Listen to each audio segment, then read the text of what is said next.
We'll start out with simple circuits so you can get used to building projects just by using schematics.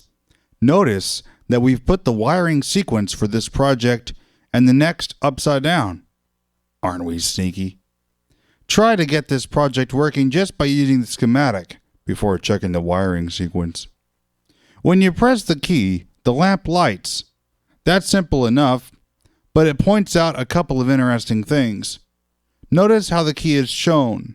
It is in its up position. The circuit does not operate with the key up, since there is a gap over which electricity cannot flow. This is called an open circuit. When the key is pressed down, the gap is closed and electricity can flow through the project. This is called a closed circuit.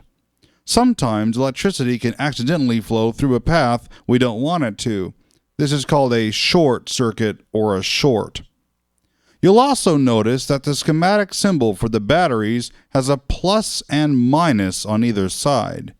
The plus side stands for positive and the minus side for negative. Years ago, scientists believed that electricity flowed from positive to negative. Today we know the opposite is actually true. Electricity flows from negative to positive.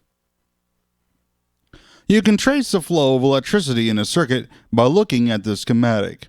In this project, you can see electricity flows from the negative side of the batteries through the lamp. Then it goes through the key and back to the batteries at the positive side.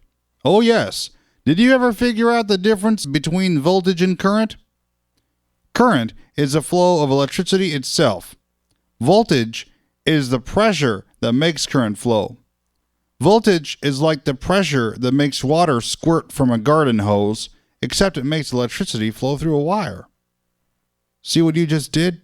You built a circuit and traced it from a schematic. Now that wasn't so bad, was it?